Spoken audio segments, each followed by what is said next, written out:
Welcome to the Branding PR Podcast, where we dive deep into the stories and strategies of today's most impactful entrepreneurs, business leaders, and professionals.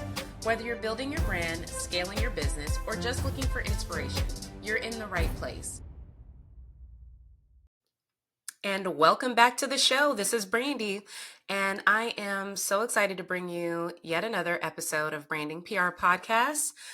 This week, we're going to be diving into a really interesting topic that has been hitting the airways, the papers, you name it. It's been all over the place.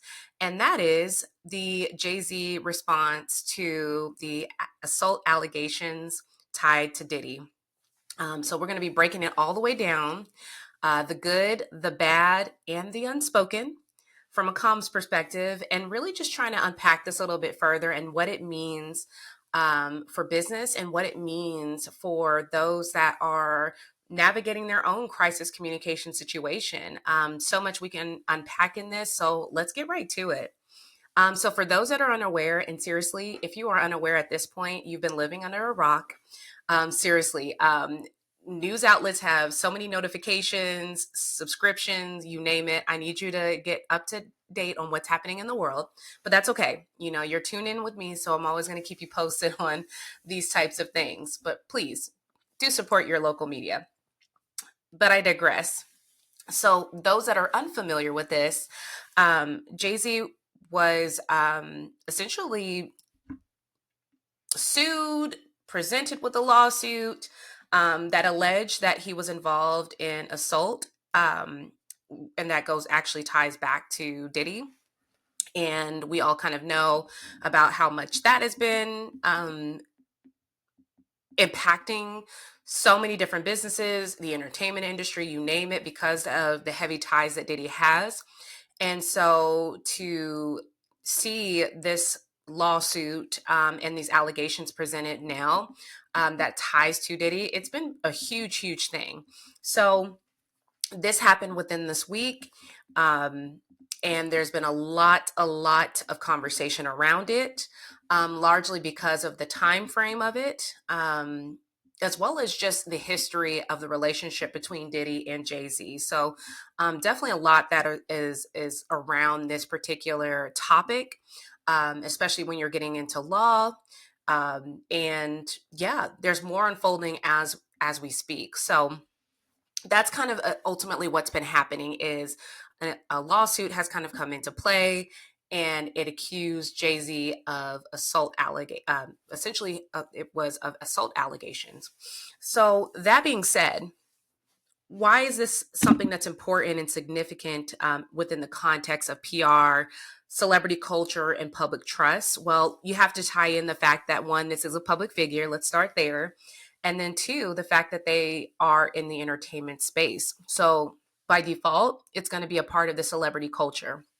And that's where we really want to talk about this and why it's so impactful and why it's really significant for not only an allegation like this to be made, but at its highest level. You're not talking about just the B level, C level, even Z list level celebrity. You're talking about heavy hitters in the industry. So for something like this to happen, it definitely matters, and it's something that is significant and something that is very concerning and very challenging.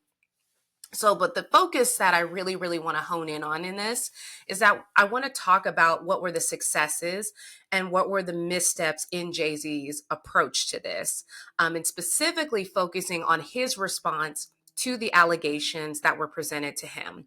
So starting with the successes, because, I like to start kind of more on a positive, especially with a topic like this. It's very sensitive. I want to talk about the statement itself, self-pinned statement. So first of all, there is power in a self-pinned statement. So self-pinned meaning you wrote it. It's coming from you. There's no PR scrub. I'm sure there's a PR person that did look at it though. But it's not in the traditional sense where, your PR representative is actually taking that information and run it through grammar, punctuation, making sure it flows, making sure it makes sense, making sure it's persuasive if it needs to be, and so on and so forth. So there was none of that. You can definitely see that this was something that he wrote, typed it up very quickly, and presented this in in a way that people would be able to not only read it but also decipher between the messages in it.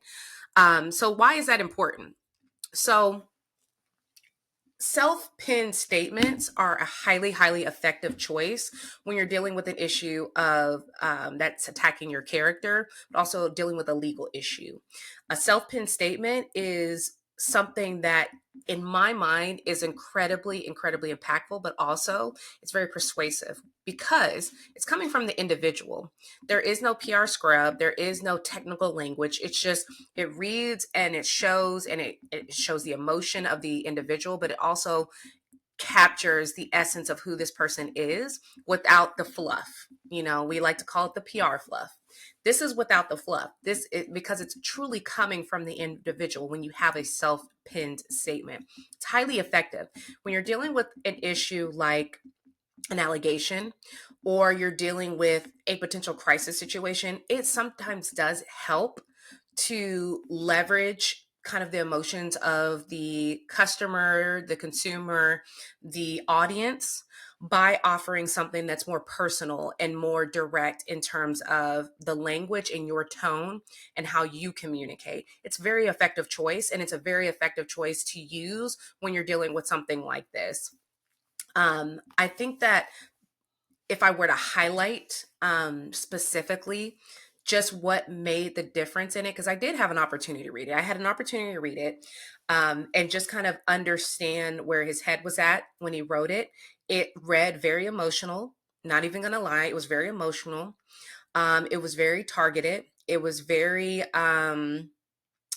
unprofessional. I think that might be the best word. Like it wasn't a scholar that was writing this. This was a regular person. It was just, it was written in a way that I could understand, but I also could see where the personable, it was much more personable is where I'm really trying to get at. It was very personable and it was very realistic. I think that was the biggest highlight and takeaway from reading the response to the statement. It was rough. Not even going to lie to you. It was rough to read it, but the ultimate goal, and if that was the ultimate goal, was to capture people's attention and relate in a more personable way. I think it did just that because it read like just a regular person that received this news and information, was shocked by it, and wanted to vehemently say that they weren't involved, and so on and so forth, and really honestly defend their character. That's what it read as.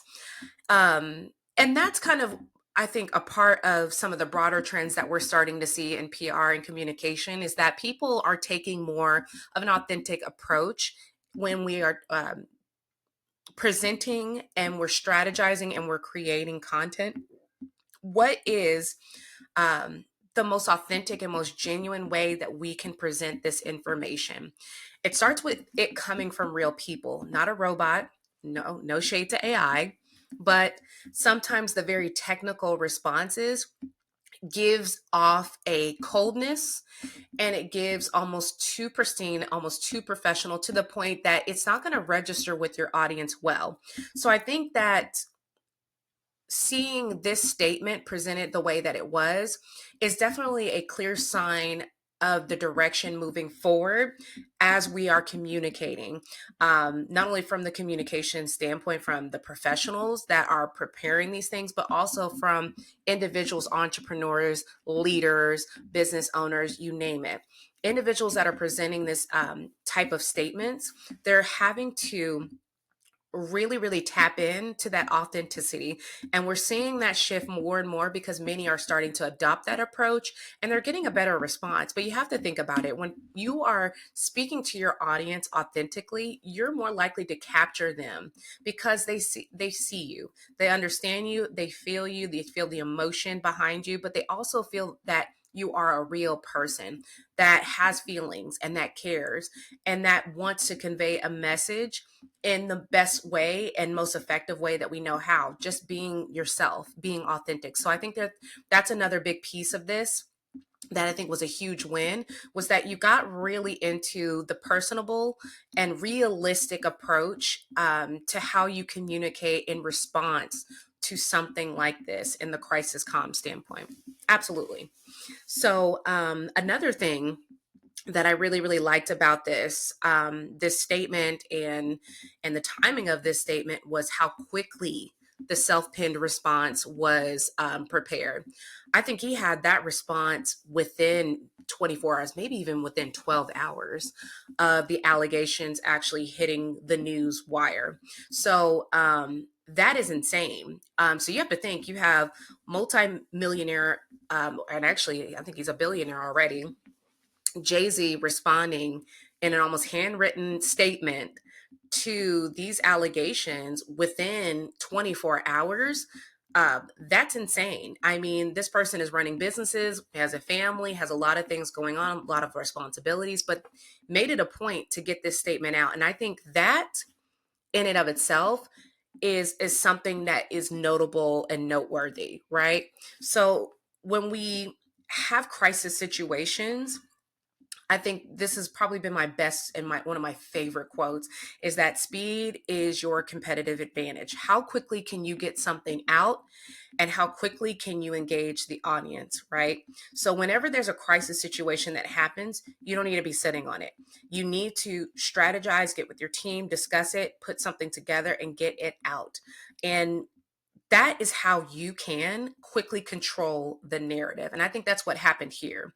Almost immediately after, the allegations hit, right after that, you have his response and his statement. It was almost as if you saw the shift from the allegations and talking about that as far as a news story to everyone unpacking his statement.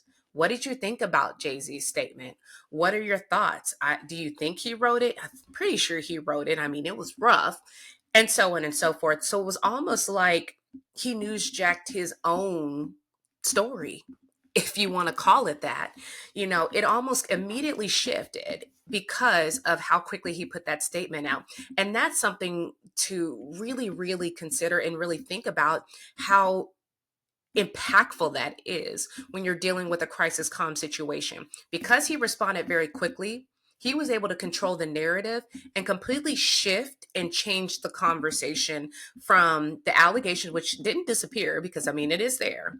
It went from that to what are our thoughts on this statement? And wow, I can't believe that somebody would even accuse him of this, and so on and so forth. I think that this ties directly into the importance of timing in crisis management. You don't have a lot of time.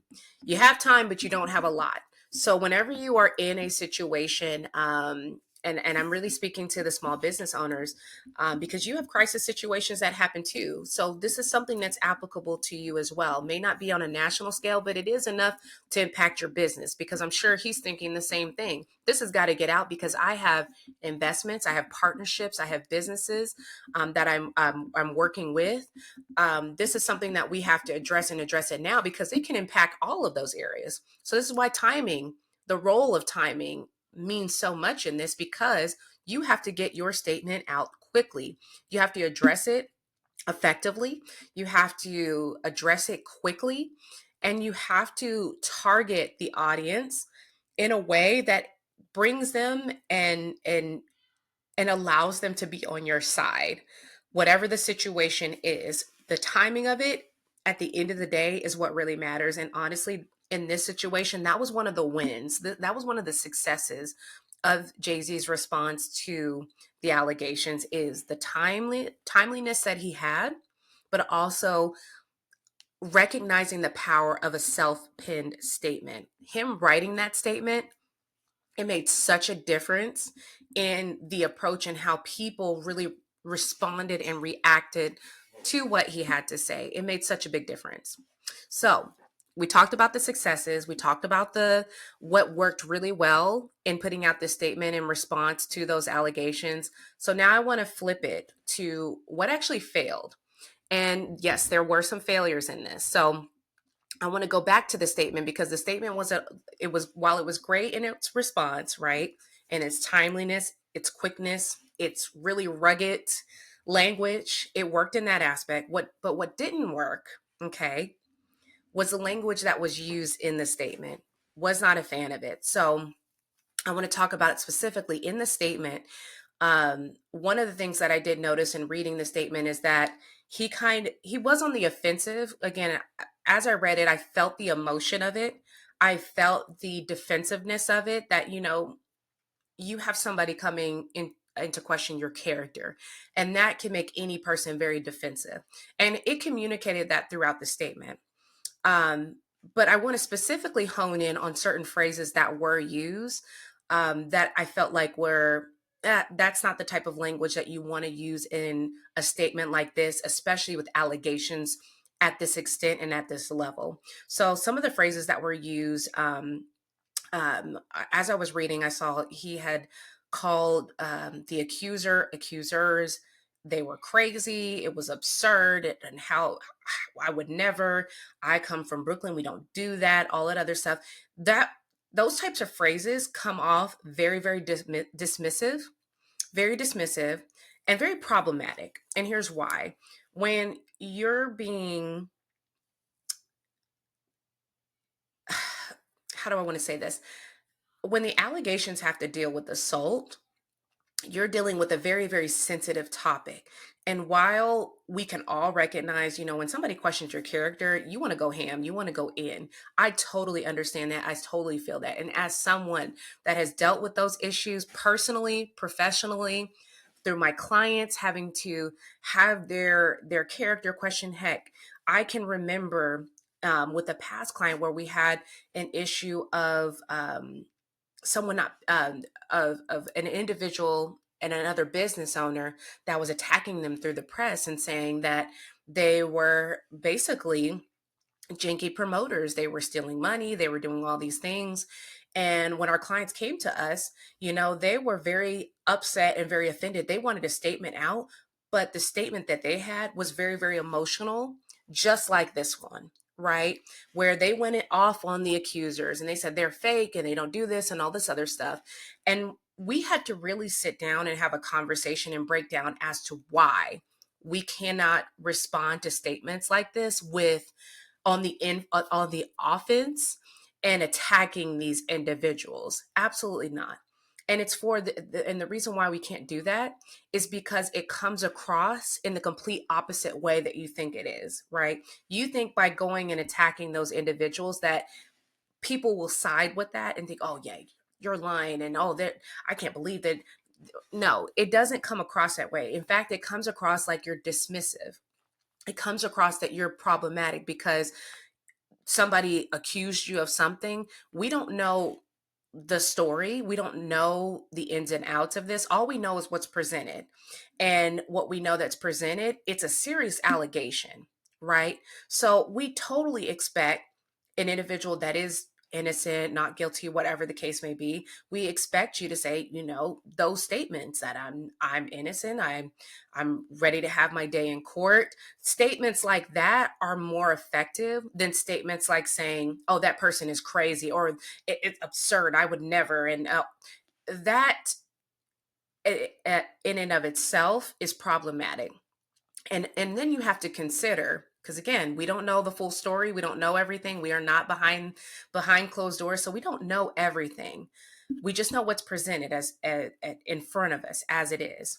And when you're dealing with this type of allegation that is very, very, again, sensitive in nature, you have to be very cognizant and mindful of individuals that are victims of assault, what they're experiencing. We saw this when R. Kelly was sued and all of the allegations came up about him. And this was decades long, decades of exposés, decades of interviews, decades of women that came forth about this.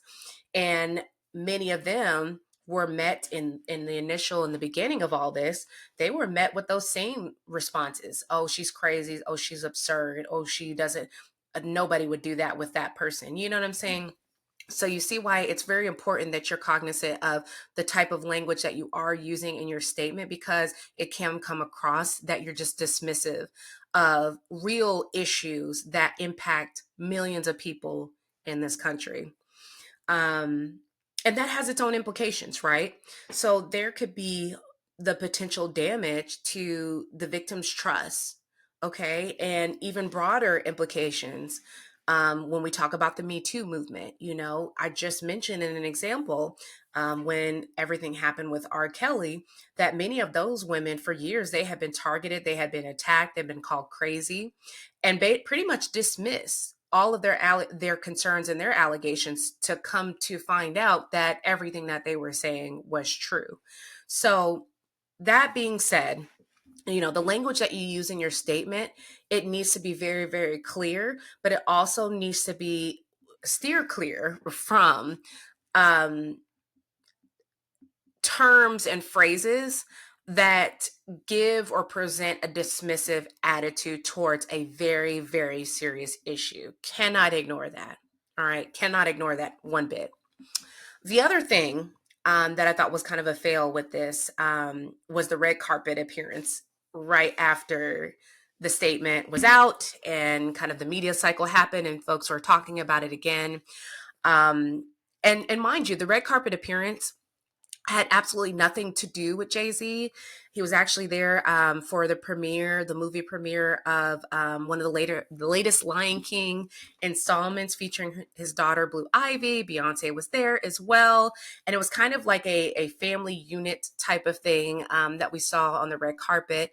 And they look stunning. They look stunning. However, I think with his presence being there, um, it did kind of deter the attention and steer the attention away from her, who was the star of the film.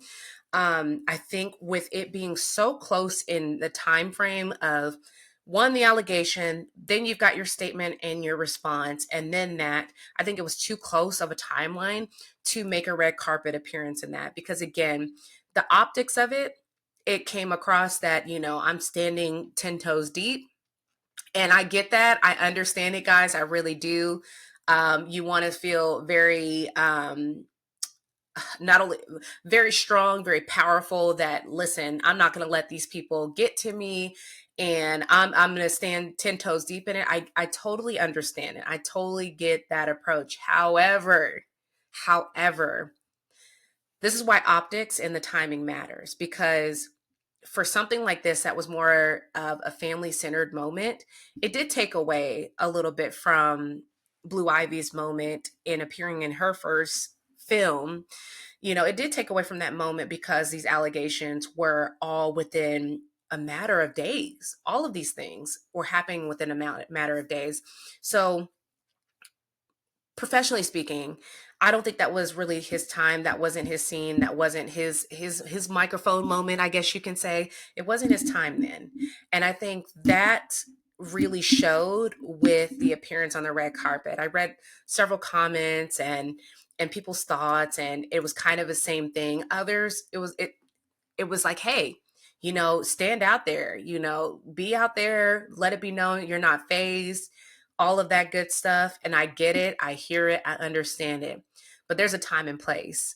And with the timing and how short span it was from the allegations to then, I would have said, professionally as a client, I would step back on this one. This is her time to shine. Give her that moment, so you're not taking away from her special moment and why we're actually here, which is this film premiere. That's why we're here. We're not here to answer questions about allegations. We're not here to make a stance or take a stand or whatever.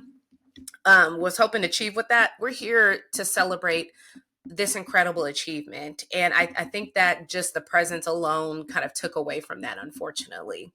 So what were the lessons that were learned from this? I think that there is a way that you can balance, the defense, but also have some empathy. I think the ways that he really could have defended himself would have been making it very clear that, he had nothing to do with the allegations. There's so many ways that he could have done this a little bit better, but definitely, I think just to begin with, it would be just to kind of make sure that you were abundantly clear that this is not you, you're not involved, and that you're going to have your day in court. Short, sweet, simple, to the point. And then also acknowledge the real challenges that sexual assault victims do have. Um, and doing that in a very respectful way, I think that that could have provided that balance that the statement really needed to have. It would have shown that there is a way to I am to say that I am defending myself, which you have a right to. Everyone has a right to defend themselves. You should, absolutely. But at the same time, due to the seriousness of these allegations, I think a little bit of empathy would have been that little level up that the statement really needed and could have pushed it even further and helped to kind of sway, I guess you can say, the public opinion on this. Just having some empathy for those that, even though you had nothing to do with it or allegedly had nothing to do with it, it would have shown some respect to those that that have been victims of this, and really showing respect overall for the gravity of these allegations. Absolutely. Um, and then, of course, the other thing, in terms of what lessons could be learned from this is, um, definitely understanding the importance of boundaries, especially in public appearances, especially even more so during sensitive times. This is one of those instances that, it can potentially overshadow personal milestones, and really great opportunities that could have skyrocketed, but were kind of dimmed because of your decision to make a an appearance at a time where it was really sensitive and can come across insensitive.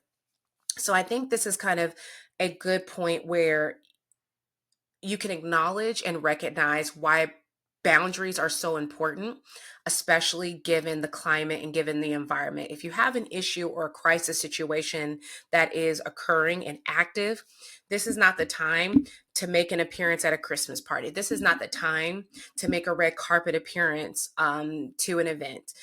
This is the time for you to get with your team, to hone in on your messaging, to get these things out. I'm not saying to go into hiding, but we have to consider the optics of all of this. How does it look that you are out and about, pretty much gallivanting, right? You're having a great time. Meanwhile, you're being presented with allegations that are very serious allegations that it would affect any business owner, any business, right? It's a serious thing, so it should be taken seriously. So with that being said, I will pump the brakes on those public appearances until you can get a handle on the situation and what needs to be done and what's happening. That's where the focus and energy should be on, not making public appearances. Sorry. That was her moment, and it should have stayed her moment in its entirety.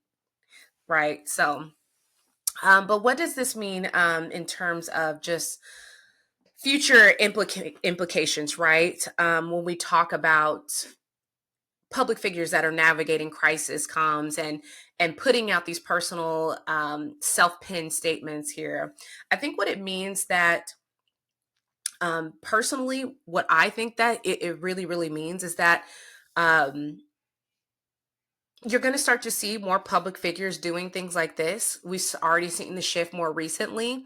You're going to see a lot less of the polished statements of years gone past. You're going to see a lot of individuals that are taking the time to make personal notes to connect with their audience in a really unique and personal way. You're going to see a lot of more realistic approaches to this. And it's so crazy that this is happening now, but it just makes sense because of the timing that we're almost falling back into more realistic, more personable approaches as AI is kind of gearing up. So as you're seeing more people kind of like settling in, it's almost like a shift of the pendulum, right? That people are saying, AI is great and everything like that. But now I've seen everybody do it. Now, like I go on social media, I can tell what is an AI post. I can tell what's not. I can tell when somebody's written something. I can tell when they're not. And sometimes it's so good that you can't even tell those. You're seeing the shift of people excuse me, starting to assess and say, I'm kind of, I don't want to really want to see that one because it looks like AI wrote it or a robot or a super pristine PR professional wrote it. You're starting to see the shift from that to this sounds like something that this person would say. This sounds like a realistic response from this public figure that I enjoy and love. So I think that in terms of these personal crises that are happening, we're going to start to see more celebrities that are deciding to say, hey, I'm going to put out a personal statement. No PR, no AI, no nothing. It's just me. And really no PR, meaning like not us completely writing it, but we're definitely going to still have our eyes on it because, like, be for real, we want to make sure that the tone and it makes sense for the audience. We're always going to do that, but you're going to start to see that shift even more so as we move forward in the future. And what advice, I can give you from this? I mean, honestly, I think it goes back to making sure that you have a contingency plan for crisis. Crisis is always on the horizon. It's what I say to all of my clients. It's what I say to my colleagues and vice versa. It's always on the horizon. So you want to make sure that you have a clear plan of who's who and who's going to be involved in the crisis, who's going to communicate the information. Is it going to come from the public figure? Is it going to come from the organization? Even that in itself is a strategy because depending on what the crisis is, it's going to determine who is best suited to lead in this communication. So in this instance, the allegations were specifically targeted at Jay-Z. So therefore, he was rightfully so the right person to respond to it. But I'm going to sidebar that one because also, if you notice in that statement, it was actually a joint statement between Jay-Z and Rock Nation. So there may be some tie-ins with that from the legality standpoint. I'm not sure, but I'm sure that wasn't, what I do know is that was intentional. To be able to provide that joint statement. But the statement itself, the response was 100% from him. So, but that being said, this is kind of your wake up call to make sure that, listen, what is your contingency plan? What is my plan for a crisis situation when I have to communicate very quickly to deal with this situation? Remember, speed is your competitive advantage. The quicker you can respond, the more effective you are. Um, and the more that you're able to hone in on your messaging to where it communicates with your audience, showing that empathy, showing that personal, realistic nature, the more that you're going to have people on your side, quote unquote, I'm doing air quotes here, and that'll want to still continue to support you as you navigate this crisis situation.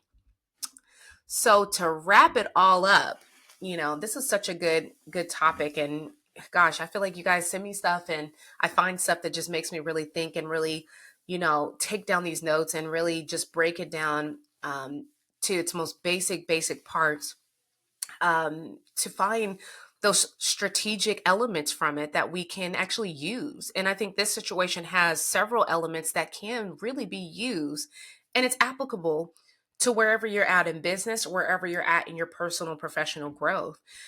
So the key takeaways for me is that there are effective ways and ineffective ways, based on the aspects of Jay-Z's response that you can utilize. That empathy piece is a big one. Show that you care. But also, if you're dealing with a crisis situation and you're on the butt end, it's okay for you to be on the defense, and defend your character, defend your business, whatever the case may be. But do make sure that you have that balance of empathy in there, because we don't want to come across as dismissive to real issues that are happening in the world. That we don't want to do, because it can alienate you faster than anything. Um, as well as just being able to pin something together that comes from you, comes from your personal brand, that resonates with people. That is something that is very powerful and very impactful. And we're seeing it more and more as we're progressing along. More business owners are doing this, more public figures are doing this. And it's something that you can consider too. A personal letter that you can write to your community, to your audience, a personal statement that comes from you, without the polish, without the fluff, but just something that comes from you. That's a great way to really connect and resonate with your audience too. So I want to encourage you to really just reflect on the power of words and language and actions, okay? And how it shapes public perception, because it does have a huge impact. Every word, every statement is going to be dissected. So make sure that you're using words that are intentional and that are grasping the very, very essence of who you are and what you're hoping to convey. The power of words and these actions, they have a purpose and they have meaning. So make sure that you're choosing your words very, very carefully. So would love for you to share your thoughts on social. I always like to respond back to you guys, and definitely feel free to connect. If you'd like some more insights on crisis management, as always, my email is always open. Feel free to reach out. Check out the Branding PR website, at brandingpr.com. We always have new content, information shared there, as well as resources. We'll have a couple events coming up very, very soon too. So don't forget to like, follow, share, and we will see you next time.